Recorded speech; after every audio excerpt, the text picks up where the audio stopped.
Assalamualaikum warahmatullahi wabarakatuh. Alhamdulillahirabbil Waalaikumsalam alamin. warahmatullahi Akhirnya kita ketemu kembali Ketemu di lagi. part kedua Kedua sekarang ya. di dalam Love Stories. Kalau yang minggu kemarin Ustadz, alhamdulillah kita membahas tentang ingat ya, dulu kita pernah berjanji. Nah, alhamdulillah hari ini kita ada di part Masih kedua. bagian dari janji. Masih bagian dalam janji, dalam Love Stories ya, dalam Dalam kisah love cinta stories. tentunya. Nah, alhamdulillahirabbil alamin teman-teman, apa kabarnya? Senang sekali kita ketemu lagi di dalam acara yang kita nanti-nantikan, yang kita tunggu-tunggu bersama, yang insya Allah bermanfaat untuk semuanya, merubah menjadi hal yang biasa menjadi luar biasa dan berfaedah. Apalagi kalau bukan acara kita Sironi atau Siraman Rohani. Alhamdulillahirabbil alamin.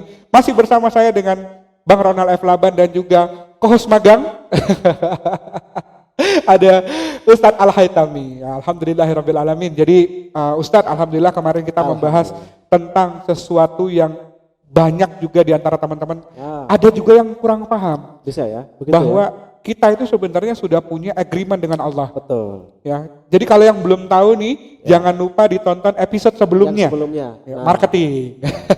Episode sebelumnya. Dan bagi teman-teman yang baru pertama sekali nonton video ini, jangan lupa untuk di-like, di komen, di share, ya, dan juga di subscribe, jangan lupa. Berikan selalu masukan dan inputan positif agar channel ini terus bertumbuh insya Allah. Dan terus bermanfaat. Dan terus bermanfaat untuk orang lain ya.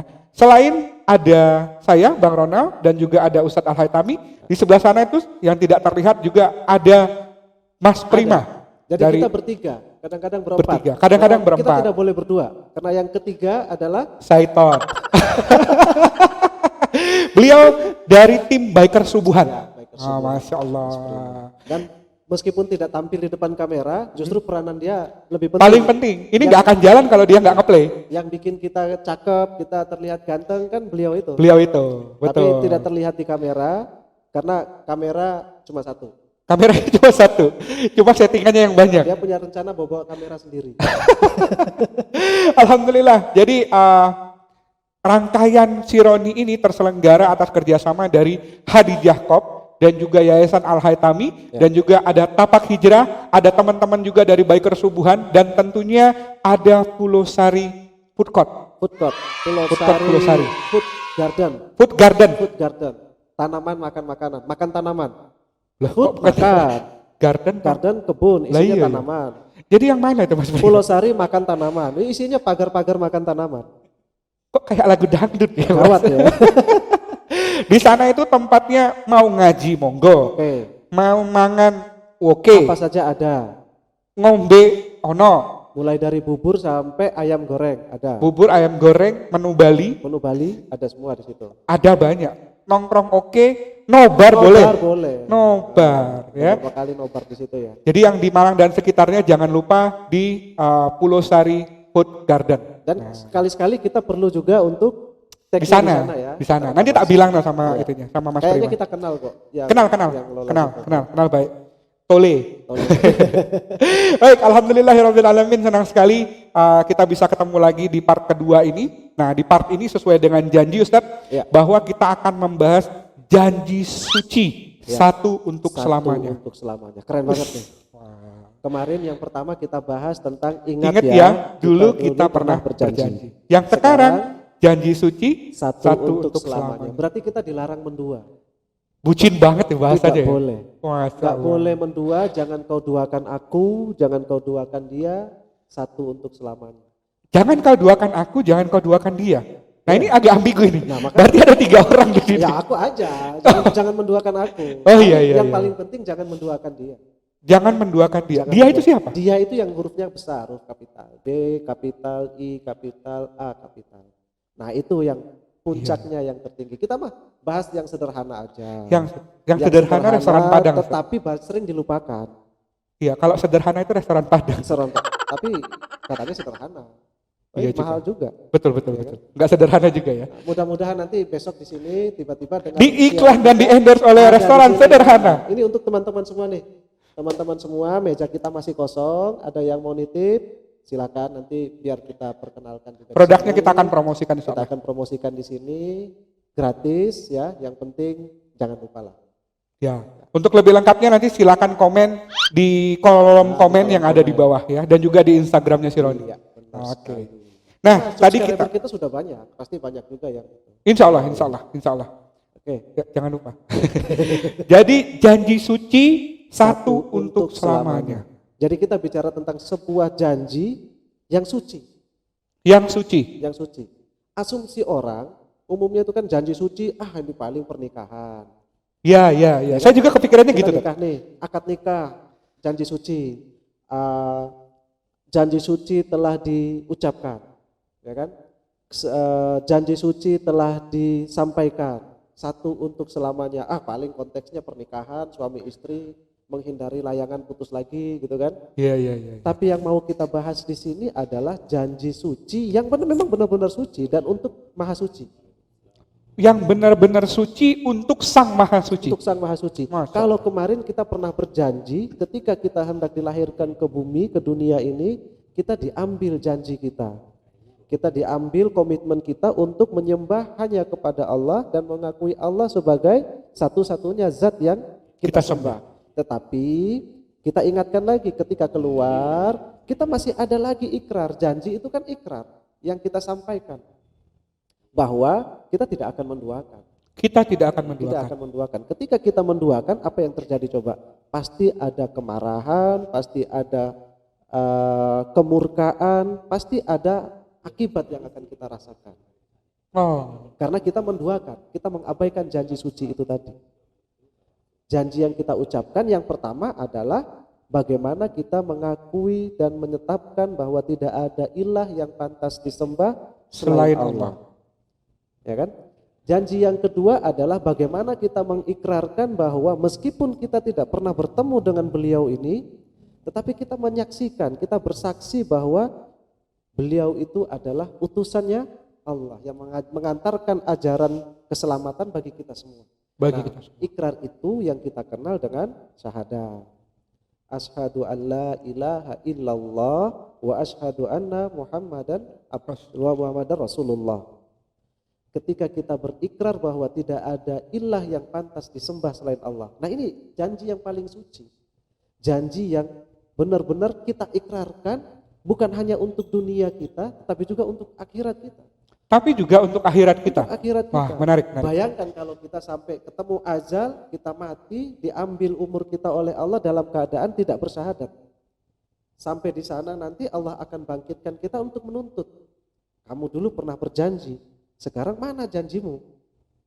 Kita mau bilang apa? Mau jawab apa? Kalau di sinetron mengkhianati manusia namanya layangan putus. Layangan putus. Kalau mengkhianati Allah, layangan yang sangat. Hidup lu putus. Ya Kira-kira Allah. seperti itu. Berarti sampai segitunya janji itu ya? Benar, benar. Dan ini sederhana, saking sederhananya banyak kita yang melupakan, banyak kita lalai, Menyepelekan. menyepelekan, ya kan? Nah, kalau misalnya kita sudah berikrar, bagaimana ikrar itu kita wajib untuk jalankan? Kita sudah berjanji nih, maka pasti harus kita jalankan. Betul. Komitmen dari ikrar yang kita sampaikan itu adalah seperti udara yang kita hirup, Tanpa batas. tanpa batas. Dan itu semua terbarukan. Itu sebagai bentuk komitmen. Coba, kalau kita menghirup udara nih, kita menghirup oksigen. Apakah oksigen yang kita hirup sekarang sama dengan oksigen yang kita hirup tadi? Iya. Belum tentu sama. Pasti berbeda. Berbeda. Ya kan? Karena yang sudah kita hirup tadi jadinya karbon Sudah dioksida. jadi, nah, ketika kita hirup lagi, kalau oksigen yang sama, maka kita hirup racun.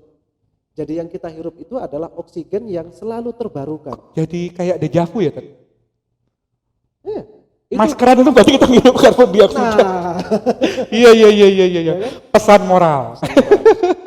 begitu juga makanan. Kita sama-sama sarapan. Sarapan setiap jam 7 pagi. Apakah sarapan jam 7 pagi kita hari ini sama dengan sarapan jam 7 kita kemarin? Belum Beda. tentu sama, beda. Artinya komitmen itu selalu terbarukan. Tidak bisa cukup, oke, kamu sudah berjanji, kamu sudah bersyahadat, sudah. Terus apa yang kamu lakukan untuk menjalankan syahadat itu? Mengupgrade keimanan. Keimanan, artinya kan setiap hari. Oh, Iman itu kan di Masya hati. Allah. Keimanan kita ada di hati, tapi aplikasinya kan ada dengan seluruh jasad anggota tubuh kita. Dan juga kehidupan sehari-hari. Dalam kehidupan sehari-hari. Masya Allah. Baru kita bisa menjalankan janji itu. Satu, untuk selamanya. Jangan sampai kita nih terjebak. Kita sudah bilang la ilaha illallah. Tidak ada ilah yang pantas disembah selain Allah. Tetapi urusan kita di dunia bukan bergantung kepada ilah, tapi bergantung kepada Pak Polisi, bergantung kepada Pak Hakim, Mas-mas kelurahan kalau ngurus KTP. Kepada mas-mas di kelurahan. Kalau tidak ada mereka, urusan ini tidak akan lancar. Kalau tidak ketemu dia, paling kamu akan dipersulit. Kalau bukan karena dia, bukan karena dia, bukan karena dia, dan semuanya makhluk. Seolah-olah tidak ada peran Allah di situ. Tidak ada peranan Allah di situ. Lalu di mana komitmen atas janji kita itu? Katanya janji suci, tetapi ternyata kita masih menggantungkan nasib kita, keberuntungan kita, kehidupan kita kepada makhluk. Nah, ini yang menggelitik saya untuk membuat sebuah pertanyaan. Ya. Jadi kalau seandainya nih kita sudah mengikrarkan janji kita kepada Allah Subhanahu wa taala dalam bentuk janji suci, satu untuk selamanya. Apakah pada saat kita melanggar janji suci tersebut, kemurkaan Allah seperti apa yang akan terjadi kepada kita? Dan kalau seandainya kita berusaha untuk memperbaikinya, apakah ada jalannya? Kalau kita melanggar janji yang sudah kita ikrarkan itu, apakah ada efeknya ke kita? Betul. Kita lihat nih, Semeru barusan meletus tuh kemarin. Iya. Salah satunya.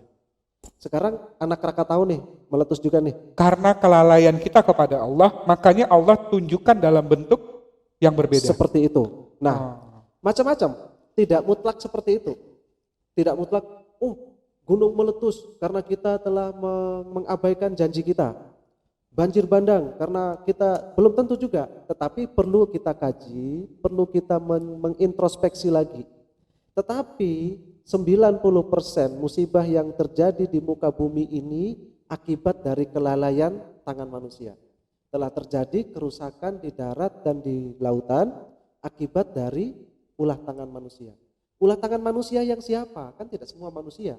Betul. Manusia-manusia yang serakah, yang tidak bisa mengendalikan hawa nafsunya, yang mengabaikan rasa kesyukurannya. Artinya yang dia sudah keluar dari koridor keilahiannya. Yang sudah keluar dari komitmen janji sucinya dia tadi. Dan berdampak kepada semua orang. Berdampak kepada semua orang. Yang taat sama yang tidak taat semua sama-sama kena. Di Semeru itu kan bukan semuanya orang-orang yang bermaksiat. Ada juga orang-orang yang taat. Tetapi semua terkena dampak. Akibat dari ulah tangan manusia yang tidak memahami makna dari janji yang mereka ucapkan. Oke, Masya Allah. Ya kan? Jadi sederhananya adalah janji suci yang kita ucapkan itu adalah janji ketika kita menempatkan satu zat tempat kita bergantung selamanya dan untuk segala urusan. Baik itu urusan dunia maupun urusan akhirat. Barang siapa yang mengejar dunia, maka dia hanya mendapatkan dunia itu saja. Tetapi barang siapa yang mengejar akhirat, maka selain dia dapatkan akhirat, dunia pun pasti akan mengikuti dia. Maka orang-orang yang berpegang dan komitmen dengan janjinya dia terhadap Allah Subhanahu wa taala, maka kelak dia di akhirat, dunia akan mendatanginya dalam keadaan terhina. Jadi dunia ini akan menghinakan dirinya kepada orang-orang yang tidak fokus kepada dunia, tetapi dia hanya fokus kepada akhiratnya. Makanya kan sering kita dengar dunia itu sementara. Dunia itu sementara, akhirat selamanya. Genggamlah dunia seperti kita menggenggam bara api. Genggam lepas. Tetapi letakkanlah akhirat itu sebagai tujuan akhir hidupmu. Nah, karena itu tadi, barang siapa yang mengejar akhirat, maka dia akan mendapatkan akhirat dan juga dunia. Kalau kita tidak memahami janji suci kita dengan baik, dari mana kita punya landasan kekuatan keimanan untuk menjalani itu semua? Dunia berat loh. Berat. Susah. Kita mau keluar itu saja sudah, untuk menjaga pandangan aja udah sulit. Kan? Iya, sulit jaga banget. pandangan aja sulit, apalagi jaga dompet. Lebih sulit lagi. Nah itu.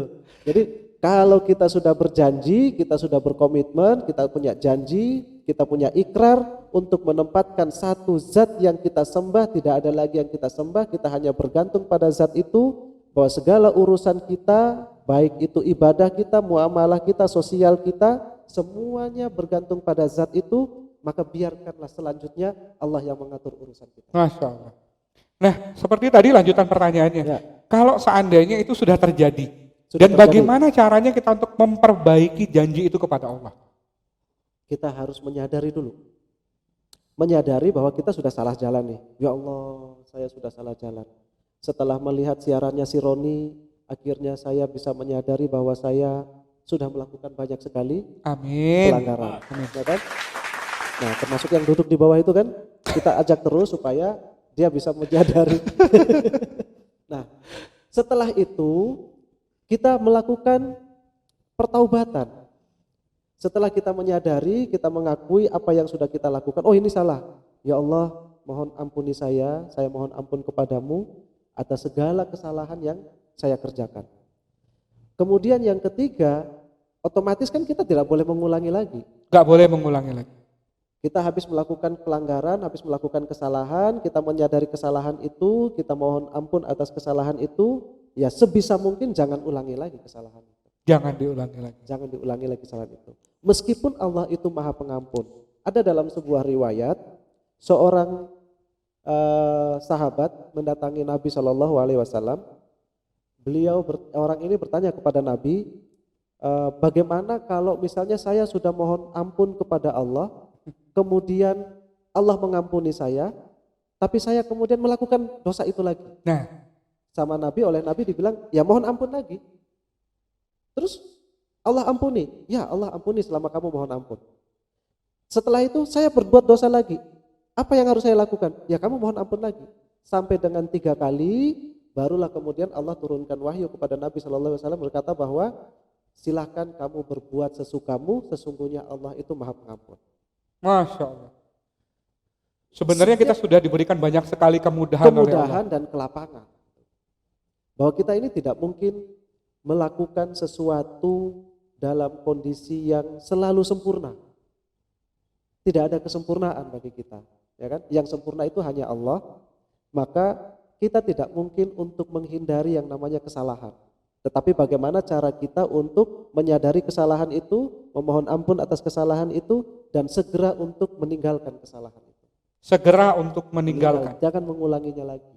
Jadi kalau misalnya punya sepeda motor, Ya, dulu jadi geng motor, jadi geng motor. kemana-mana pulangnya malam, pergi pagi pulang malam.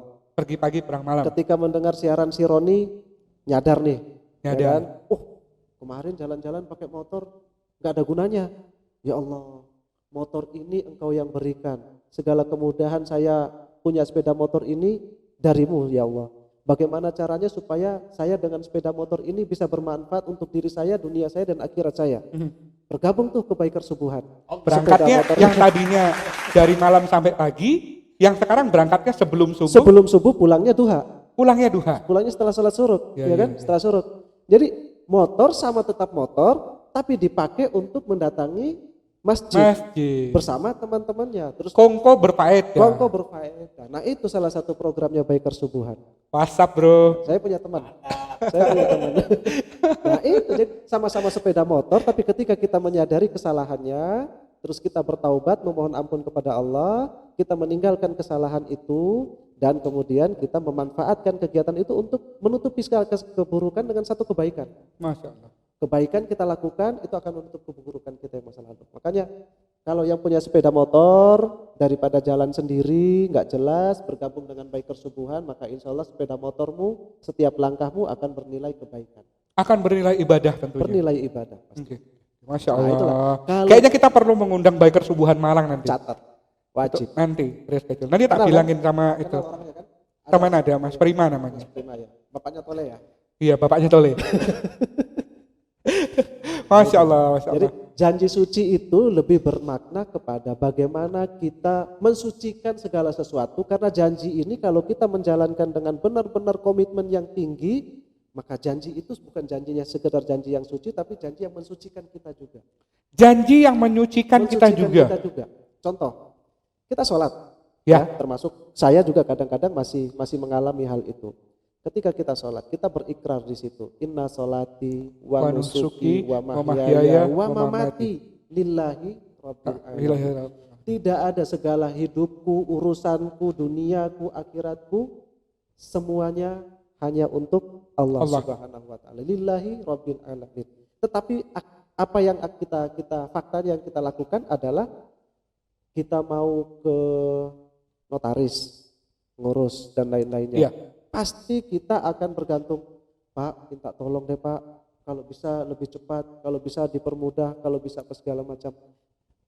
Ketahuilah bahwa notaris itu hanyalah merupakan media yang memberikan kita kemudahan melancarkan urusan kita, bukan berarti itu melakukan apa yang kita inginkan. Notaris itu dihadirkan untuk menjadi media partner kita mewujudkan apa yang kita rencanakan, apa yang kita butuhkan. Tapi ACC-nya ACC-nya tetap setuju dari atau Allah. tidak, keberkahannya datang atau tidak, itu dari Allah. Tetap ACC-nya dari Allah. Nah, ini ada sesuatu hal yang menarik. Sama seperti ini. Ya. Sama konteksnya ketika kita berbicara tentang rezeki. Nah, Kalau rezeki itu kan pasti kita berpikir deketin bos, ya, jilat pimpinan, ya. ya kan? Jilat sana, jilat sini supaya rezekinya nambah. Nah, Padahal sesungguhnya ACC-nya tetap dari Allah. Tetap dari Dan Allah. manusia ataupun makhluk itu sebagai perantaranya. nah, Kan nggak mungkin Allah itu ngetok pintu. Tak tak tak. Assalamualaikum. Waalaikumsalam. Aku Allah. Ini rezekimu nak. Kan nggak mungkin kan? nggak mungkin. Iya. Kita bicara tentang konteks cinta nih. Cinta ini kan harusnya simbiosis. Simbiosis. Cinta itu harus ada dari kedua belah pihak. Kita tidak bisa menuntut cinta dari satu pihak aja. Kita pasif. Cinta ini dua-dua harus aktif. Kok itu kayak anak-anak jomblo sekarang ya? Nah ini harus kita ingatkan. Cinta itu harus dua-duanya aktif. Harus dua-duanya. Dua-duanya aktif. Nah itu kan dasarnya dari komitmen. Kalau kita tidak ada komitmen, kita tidak punya perjanjian, kita tidak punya kesepakatan, bagaimana komitmen ini bisa dijalankan? Oh itu kalau bahasa anak sekarang kalau nggak komitmen tuh ghosting. Ghosting, datang lalu pergi. Ghosting. Ya kan? Nah kalau sudah ghosting, akhirnya salah satu pihak yang ditinggal kerjaannya stalking. Oh iya. Cari-cari, dia sekarang lagi ngapain? Setelah Dia sekarang stalking gimana? jadinya salting. Jadinya stalking. Nah itu. Segala sesuatu yang dengan urusannya dengan dunia, ketika kita bersandar dengan dunia, maka segala sesuatunya jadi tidak jelas. Karena kita bersandarnya kepada dunia. Hanya karena kita Kalau bersandar- kita bersandarnya hanya kepada Allah. bersandar kepada Allah, jangankan dunia, akhirat pun bisa kita raih. Nah, ini kadang gini, Tat.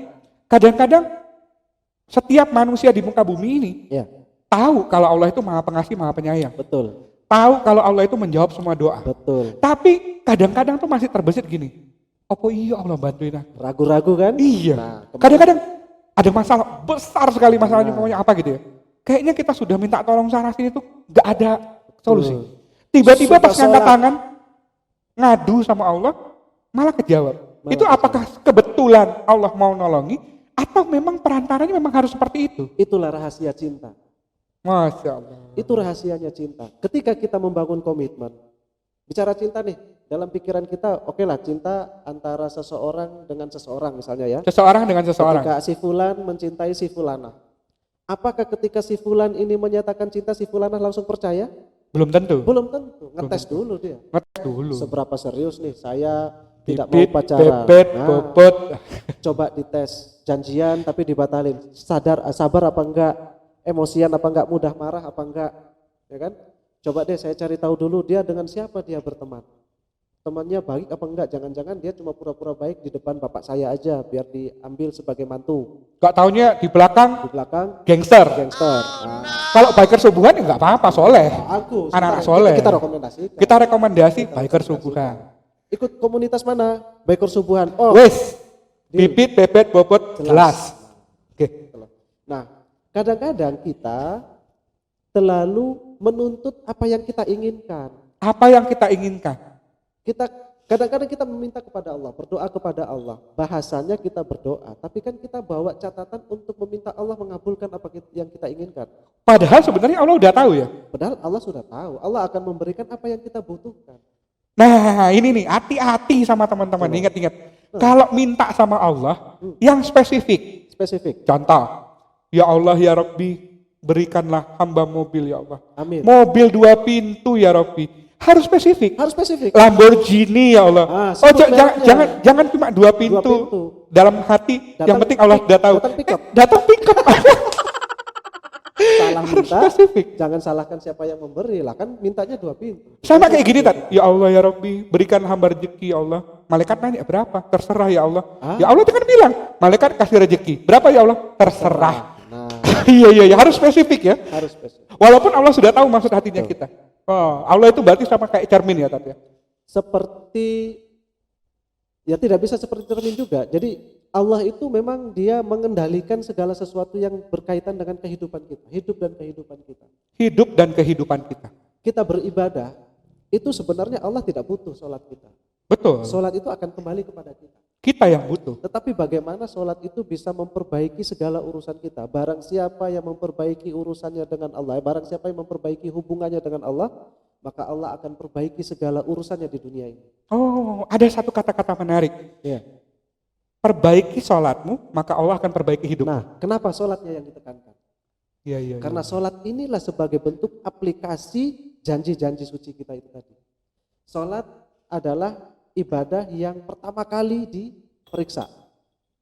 Amal yang pertama kali diperiksa Bukan itu Sarah ya? Sholat, bukan Sarah. Bukan Sarah. Sarah.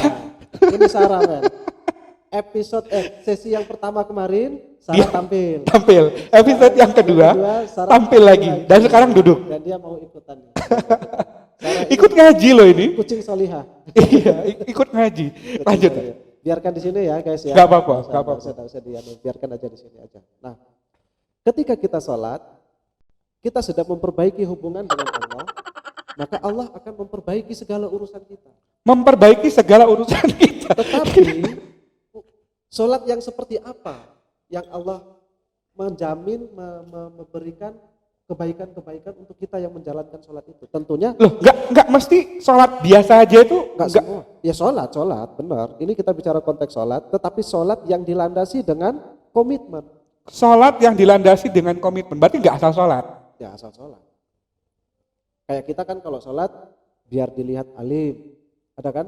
Dilihat calon mertua. Kita sholat biar dilihat calon mertua. Kita sholat biar bisa terpilih jadi anggota legislatif. Kita sholat biar terpilih jadi kepala daerah. Ya. Sholat itu hanya menjadi sebuah fasilitas pencitraan. Bukan Tetapi karena dirinya. ketika dia di rumah, sholatnya ya udah kendor lagi. Karena tidak ada konsekuensi yang mau dia ambil dari sholat itu tadi. Karena enggak ada yang mau ngeliatin. Nggak ada yang lihat. Oh. Pas mau pemilihan kepala desa aja. Sebelum takmir buka masjid sudah di depan pintu. Sebelum azan. Iya. Sebelum Takmir azan, belum datang kan? dia sudah di sini. Takmirnya belum nongol, belum buka gerbang, udah datang. Betul. Giliran sudah pemilihan udah jadi, nggak pernah nongol lagi. Sudah enggak menjalankan itu. Ya Allah ya Rabbi. Sama halnya dengan ketika kita sholat. Kita sedang membangun sebuah komitmen yang dilandasi oleh janji suci itu tadi. Maka sholat yang harus diperhatikan oleh teman-teman semua, jangan sampai ada yang merasa bahwa kita sudah sholat nih, kita sudah melakukan kebaikan-kebaikan, tetapi kenapa pertolongan Allah itu belum datang kepada kita? Karena sholatmu untuk mendapatkan pertolongan Allah. Karena sholatmu untuk mendapatkan solusi dari masalahmu. Oke. Tetapi kamu tidak pernah sholat sebagai komitmen atas ikrar yang kamu ucapkan. Oke. Berarti kalau misalnya dari bahasa awam, Ya. ini pikiran logika orang-orang ateis ya. Ya, Apa hubungannya antara sholat dengan rezeki? Itu Dengan rezeki. nggak nyambung, Nah. ya kan? Kalau misalnya kita berbicara masalah rezeki, ya kerja gitu. betul. Kerja, nyari duit, Rezeki muter. itu akibat dari sebab yang kita lakukan. Kita kerja, kita dapat rezeki. Artinya rezeki mereka hanya sebatas itu aja. Hanya untuk dapatkan uang, Sebatas itu tapi aja. nggak ada nilai ibadahnya. Kalau kamu nggak kerja, kamu tidak dapat rezeki. Konteks rezekinya mereka itu adalah penghasilan. Oh oke, jadi teringat kata-katanya Dr. Zakir Naik. Betul. Beliau pernah mengatakan, waktu itu ada orang ateis bertanya, kenapa Tuhanmu, Allah dalam konteks ini, memberikan rezeki juga kepada justru orang-orang yang kafir, malah Orang-orang mereka yang kafir. jadi orang-orang yang kaya. Ya. Jadi kata Allah, beda antara kewajiban seorang Tuhan dengan maksudnya dengan kewajiban seorang makhluk. Ya. Allah itu maha pemberi, maha penyayang, maha menjawab semua doa. Ya. Jadi artinya kalau masalah rupiah ataupun masalah rezeki itu semuanya bisa dibagikan sama Allah. Ya. Tapi ada beberapa konteks rezeki yang justru bukan cuma mendatangkan uang, tapi mendatangkan keberkahan dan juga pahala. Kurang lebih gitu ya. Itulah nilai dari keberkahan. Nilai dari keberkahan. Jadi ketika kita bicara janji suci, janji yang akan kita sucikan, janji yang akan mensucikan kita, maka di situ bukan hanya urusan materi, tetapi value juga. Tapi bukan cuma urusan materi, Bukan tapi materi ada value saja, tambahan. Tapi ada value tambahan. Combo. Nah. Enggak, maksudnya value yang itu tadi seperti begini. Kalau misalnya antara orang yang beriman dengan orang yang kafir atau orang yang tidak beriman, Allah berikan rezeki sama nih. Dia kerja dapat gaji 10 juta sebulan. Ya. Dia kafir, dia kerja juga dapat gaji 10 juta sebulan. Tetapi value-nya 10 juta orang yang beriman dengan value-nya orang kafir yang 10 jutanya orang kafir tidak sama. Value yang dia dapatkan itu namanya keberkahan. Keberkahan. Dia tidak mendapatkan keberkahan. Hanya dapat nilai materi. Hanya dia dapat 10 juta. Sehingga cobaannya juga berbeda-beda. Ketika orang Islam meyakini bahwa zakat, infak, sedekah itu tidak akan membuat kita miskin. Betul. Tapi pemikiran mereka, saya sudah bekerja, dapatnya segini, masa harus dikeluarkan lagi? Kalau bahasa matematikanya mengeluarkan berarti mengurangi. Mengurangi. Bah ini mereka. Ya. Tapi kalau kita kan enggak. Karena kita konteksnya keimanan. Banyak orang yang ketika dia ikhlas mengeluarkan zakat, ketika dia ikhlas bersedekah, ketika dia ikhlas berinfak, justru Allah tambah keberkahan dari rezekinya. Justru Allah tambah. Allah tambah. Tambah bukan berarti 1 juta menjadi 2 juta. Loh, bukan. berapa? Tetapi keberkahannya yang dia, nikmatnya dia tambah. Nikmatnya yang Dengan ditambah. angka 10 juta dia tidak pernah merasa kekurangan. Selalu cukup. Padahal dia keluarin tuh. Ya Allah. Kan banyak. Ada saya teringat tentang satu anak muda. Ya. Nggak muda-muda banget sih ya, umur-umuran kita lah ya. Kita. Saya lupa. Seumur-umuran kita. Ada seorang YouTuber terkenal mengatakan bahwa ini The Real Sultan. Kenapa dibilang The Real Sultan? Dia mencari rezeki untuk menghidupi ratusan anak yatim. Oke. Itu katanya yang The Real Sultan. Ya. Bukan orang yang pamer harta, pamer segala macam. Dapat rezeki, dapat Menghidupi anak pendapatan untuk beli mobil baru. Iya, Bukan ya? pamer. Beli bis, beli pesawat. Beli pesawat. Padahal yang real sultan itu adalah justru dia yang mendapatkan penghasilan untuk Menghidupi menafkahi anak-anak yatim. Nah, dia inilah yang benar-benar mendapatkan keberkahan. Pernah Dia ditanya juga bisa sama memaknai janji itu. sama Pak D Botak itu. Ditanya juga, ini sumbernya dari mana? Jawaban dia simpel banget, dari Allah. Ya, Dan pernah nggak kurang? Dia bilang nggak pernah, selalu lebih. selalu lebih. Masya Allah. Itu jadi benar-benar, masa iya gitu? Bagi kalau misalnya kita nilai dari sisi ekonomi, nggak mungkin. Nggak mungkin. Nggak ketemu matematikanya nggak ketemu. Matematikanya nggak dapat itu. Tapi kalau kita berkacamata dari sisi iman, ini justru apa ya? Sangat masuk akal. Sangat-sangat masuk akal banget. Jadi The Real Sultan itu adalah bukan orang yang mendapatkan value materi sebanyak-banyaknya, tapi orang yang menghasilkan value dan memberikannya kepada orang yang membutuhkan.